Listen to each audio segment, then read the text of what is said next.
Hi students, कैसे आप सब स्टूडेंट्स। अभी हम उस वाल का स्टैंडर्ड मैथमेटिक्स का सैम्पल पेपर सॉल्व कर रहे हैं। ये है सैम्पल पेपर 1 का क्वेश्चन नंबर 30 का ओ क्वेश्चन है students. In the figure X Y and X dash Y dash are two parallel tangents.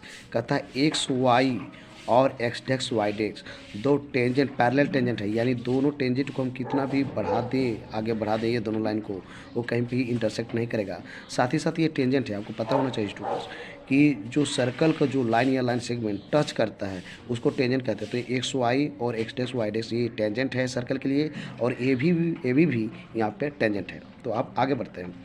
Circle with centre O and another tangent A B, और कहता है कि ये दोनों तो टेंजेंट है ही, पैरेलल टेंजेंट, साथ ही साथ एक जो पैरेलल नहीं है वो और एक टेंजेंट है, वो क्या है, ए बी है।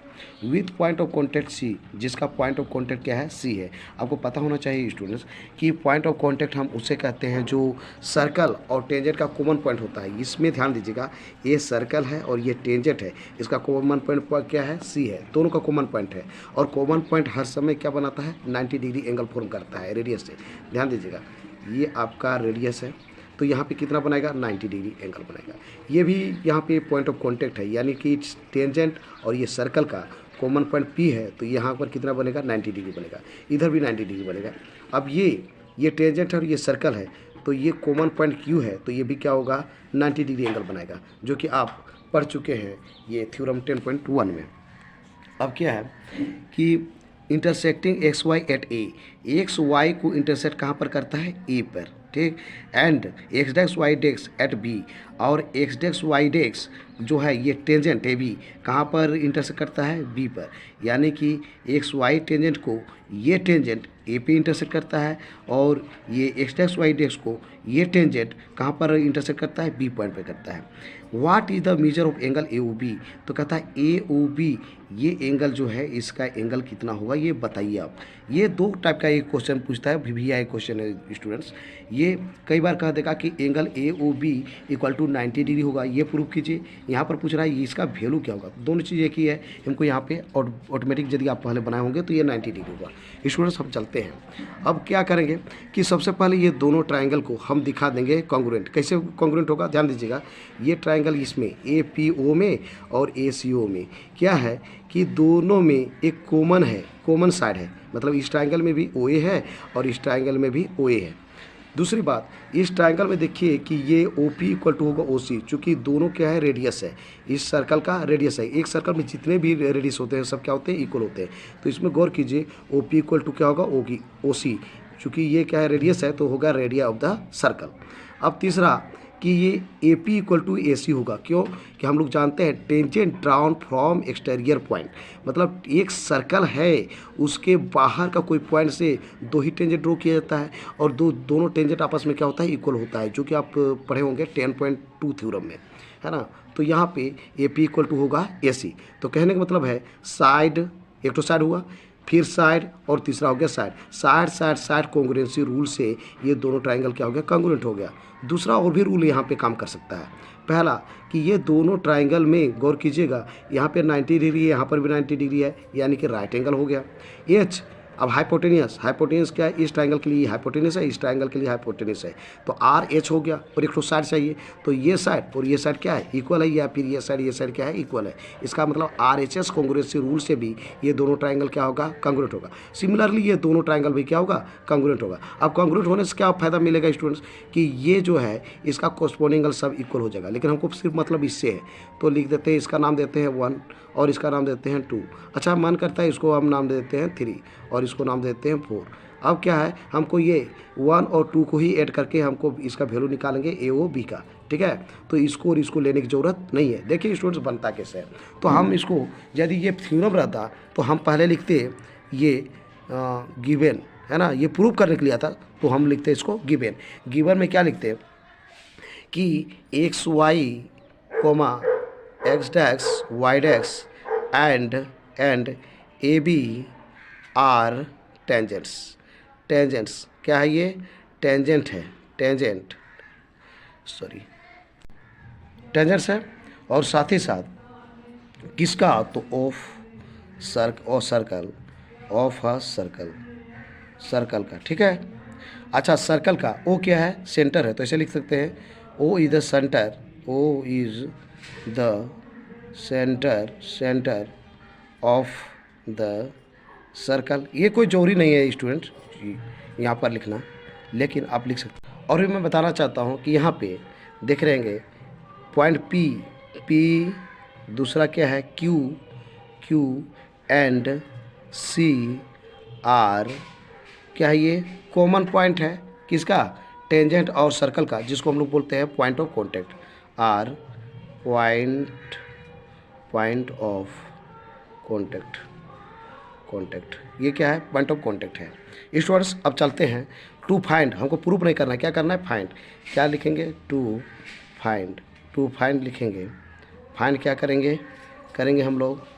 ये एंगल ए ओ बी का वैल्यू क्या होगा? अब स्टूडेंट्स हमको एक काम कर सकते हैं, कोई जरूरी नहीं है चीज़ करना।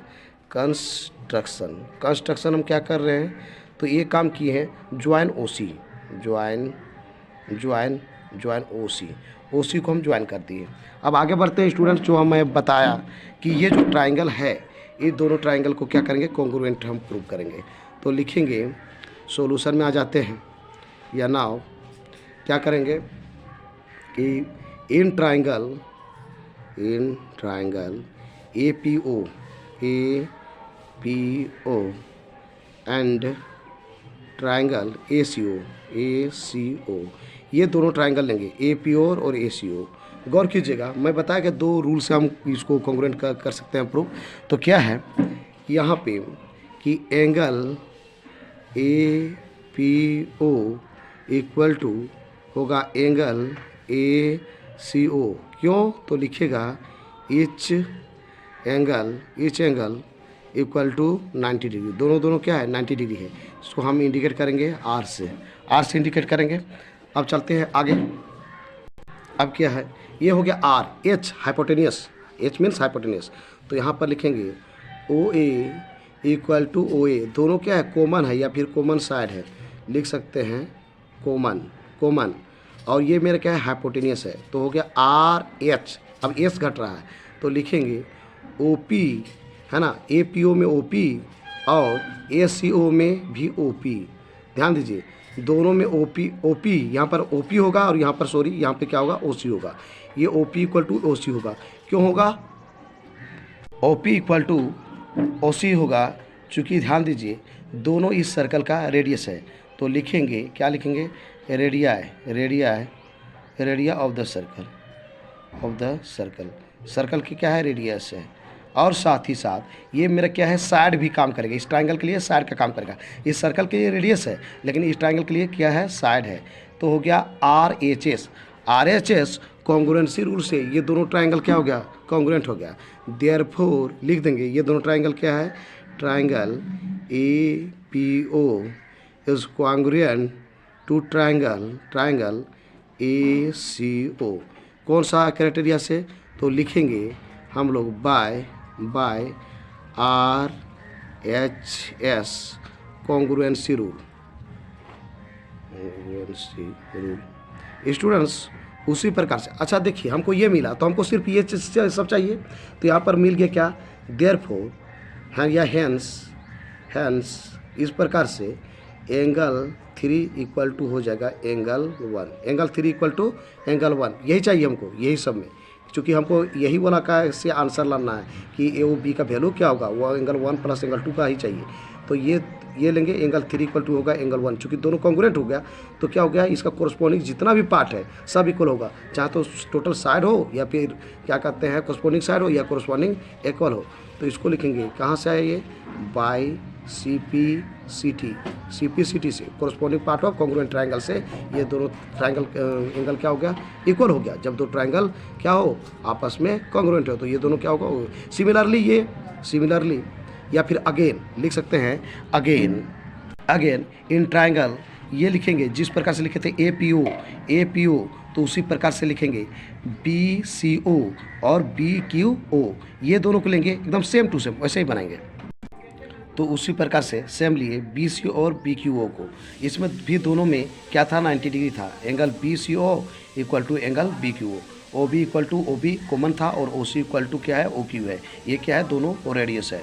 साथ ही तो इस प्रकार से ये हो गया आर, ये हो गया एच और ये हो गया साइड, ये क्या हो गया बी सी और बी क्यू ओ दोनों क्या है कॉन्ग्रुएंट हो गया, सेम टू सेम ऊपर वाला जैसा कि तो वैसे ही by R H S congruency rule से एकदम आप लोग देख सकते हैं। इसमें भी ये क्या है राइट एंगल है ये और ये है ना, उसके बाद हाइपोटेनियस दोनों के लिए सेम होगा और साइड भी दोनों का क्या होगा, चूँकि ये सर्कल की रेडियस है लेकिन इस ट्रायंगल के लिए क्या है ये साइड है, तो आर एच और S R H S congruency rule से दोनों क्या हो गया ट्रायंगल कॉन्ग्रुएंट हो गया। तो स्टूडेंट्स ये हम जब हमको मिल गया तो मिला एंगल 3 इक्वल टू एंगल 1 और एंगल 2 इक्वल टू एंगल 4, लेकिन हमको जब प्रूव करना है यहाँ पे एंगल 1 प्लस एंगल 2 का वैल्यू क्या होगा, तो मतलब कि एंगल ए ओ बी, तो यही दोनों जोड़ेंगे तो ए ओ बी होगा, तो हमको इसको लेना नहीं है, यानी इसको नहीं लेना है, तो इसकी जगह क्या लिख सकते हैं, तो इसको जगह लिख सकते हैं तो 1, चूँकि दोनों आपस में क्या है इक्वल है। अच्छा इसको नहीं ले सकते हैं चूँकि हमको 1 और 2 ही के फॉर्म में लिखना है, तो 2 जब नहीं लिखेंगे तो उसकी जगह क्या लिख सकते हैं 2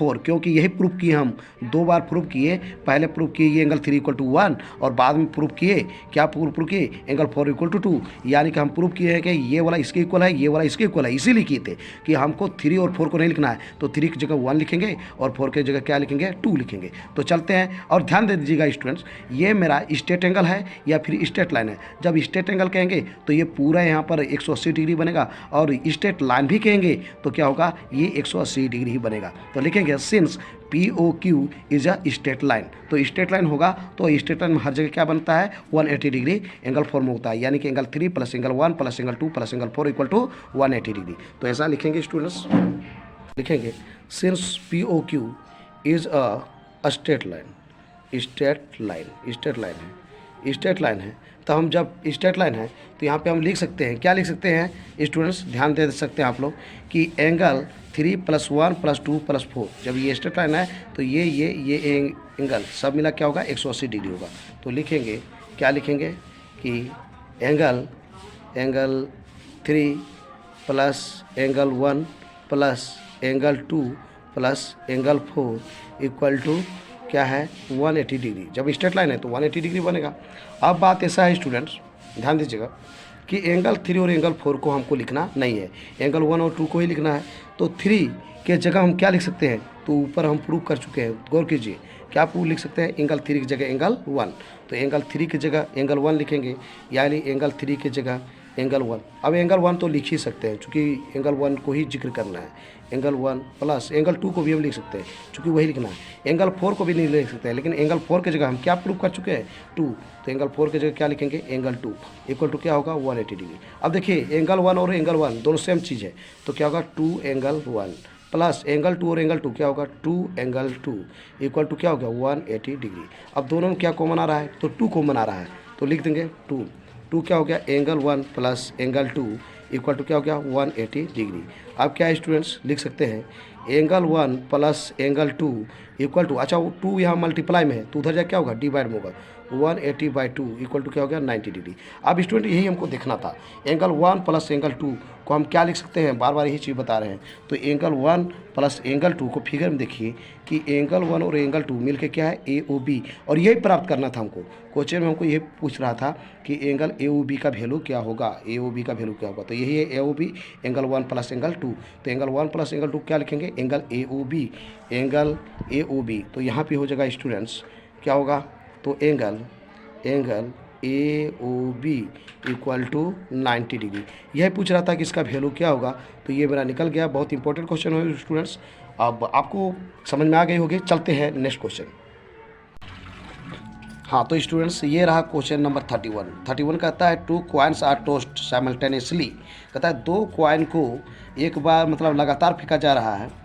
what is the probability of getting, कहता है वो प्रोबेबिलिटी बताइए जो हम प्राप्त कर रहे हैं, क्या एटलीस्ट 1 हेड, जिसका एक मतलब कम से कम एक हेड हो, एट मोस्ट 1 टेल, यानी ज़्यादा से ज़्यादा एक टेल हो, और तीसरा है ए हेड एंड अ टेल, एक हेड हो और एक टेल हो।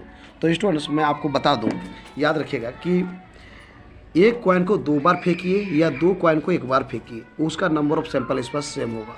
यानी कहने का मतलब ये है कि total number of events total number of trials जिसको कहते हैं, या फिर ऑल पॉसिबल आउटकम, जितने भी पॉसिबल आउटकम है सब उतने ही होंगे, उससे ज़्यादा नहीं होंगे।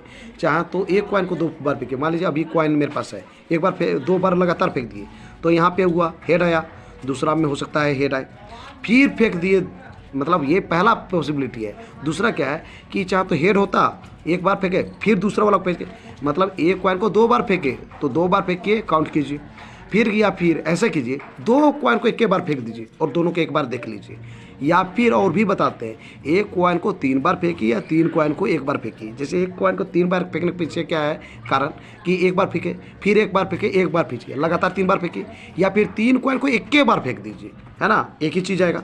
या फिर 4 कॉइन को एक बार फेंकिए या एक कॉइन को 4 बार फेंकिए।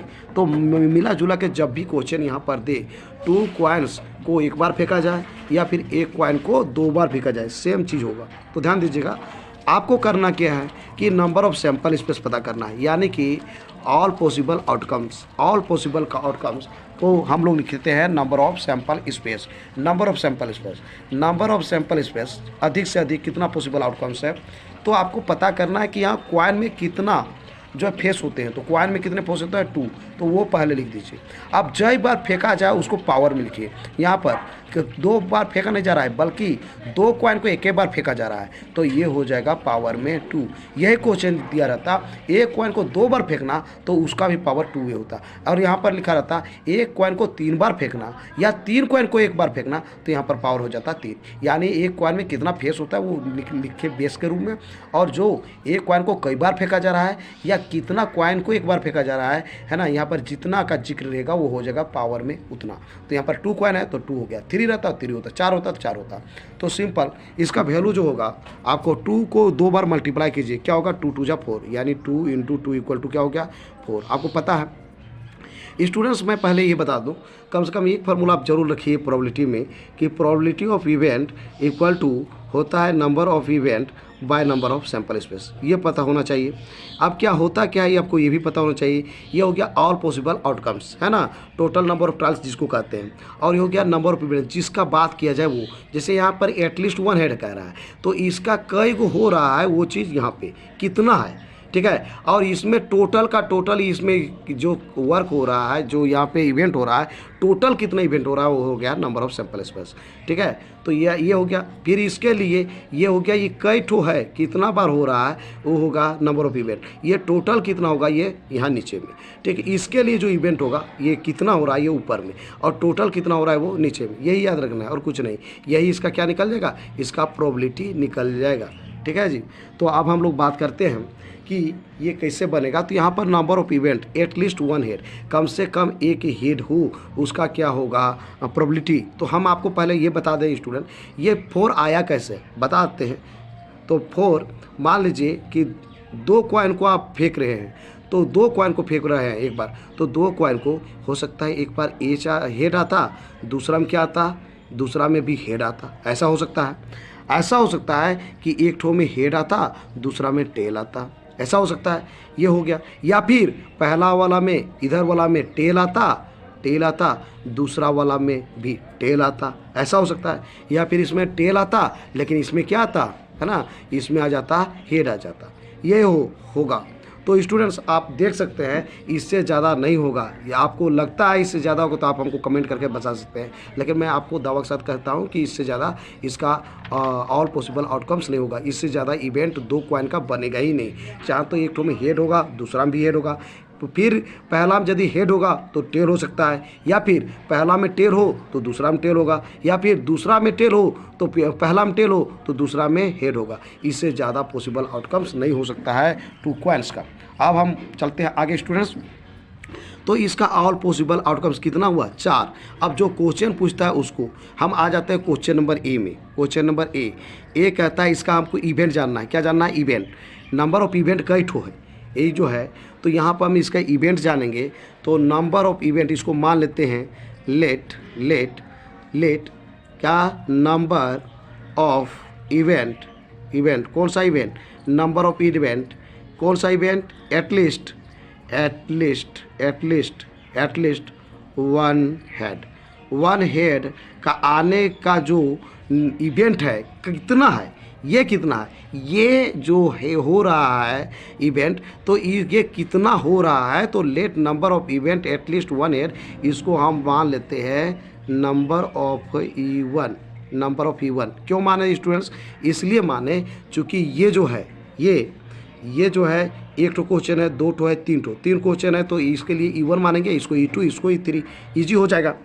अब क्या है, इसको हम देखेंगे कि क्या कह रहा है, उसको मतलब ध्यान देंगे कि एटलीस्ट वन हेड बताइए, कहता है कम से, एटलीस्ट का मतलब होता है और एटमोस्ट का मतलब समझिए, कहता है एटलीस्ट वन हेड, कम से कम एक हेड होना चाहिए, ये जरूरी है।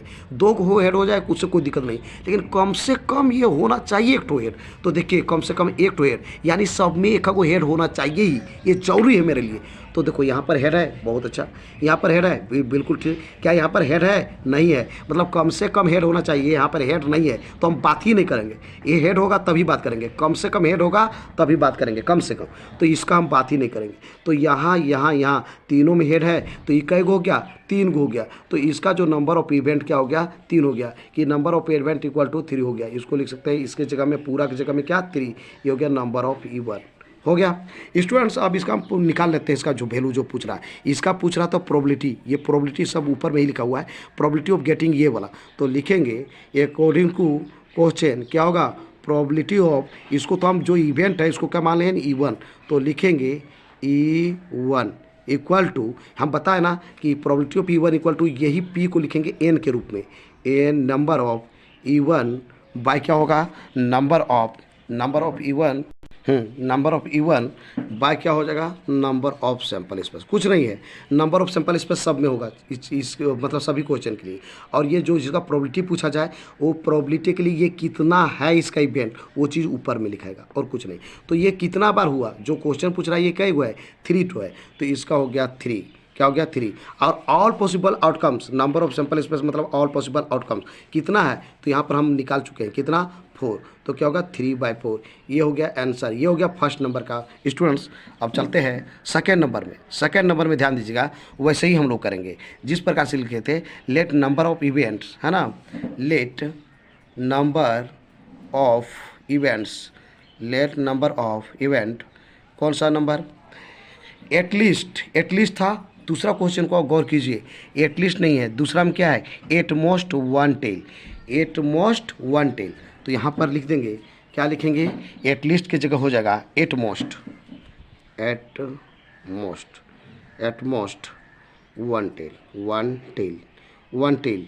देखिए एटमोस्ट वन टेल, ये जो इवेंट हो रहा है कितना हो रहा है, इसको हम लोग पहले E1 माने थे, तो इसको मान लेते हैं E2, अलग अलग मान लेते हैं। नहीं तो यदि एक ही रहता, क्वेश्चन सिर्फ एक ही पूछा जाता, तो E1 E2 E1 E2 E3 मानने का कोई जरूरत नहीं था, सिर्फ लिखते हैं नंबर ऑफ E, है ना, नंबर ऑफ E मतलब नंबर ऑफ इवेंट डायरेक्ट लिख देते हैं। लेकिन 3 ठो क्वेश्चन पूछा जा रहा है, इसलिए एक ठो को हम E1 माने, तो इसको क्या मान लेंगे, E2 मान लेते हैं, अलग अलग पता चलना चाहिए।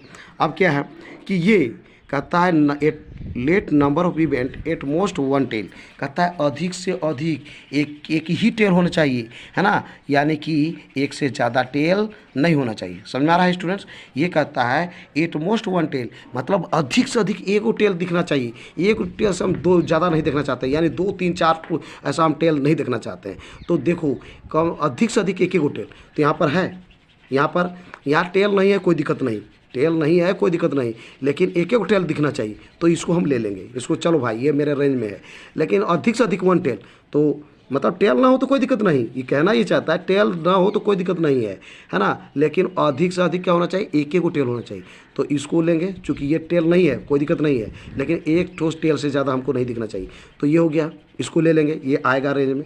ये हाँ एक ठो टेल है, इसको हम ले लेंगे, लेकिन यहाँ पर 2 टेल है, इसको हम लेंगे नहीं। ये कह रहा है अधिक से अधिक 1 टेल होना चाहिए, लेकिन अधिक से अधिक कितना टेल आएगा, 2 टेल आया, इसको हम नहीं लेंगे। ठीक, यहाँ पर अधिक से अधिक कहता है 1 टेल, तो इसमें भी एक टेल है, इससे तो ज़्यादा नहीं है, तो 1 2 3, यहाँ पर कितना है 1 2 3। तो यहाँ जो इवेंट हुआ, नंबर ऑफ इवेंट्स, है ना, number of events at least 1 tail का जो वैल्यू होगा वो कितना हो जाएगा, तो यहाँ पर भी होगा 3, 1 2 3।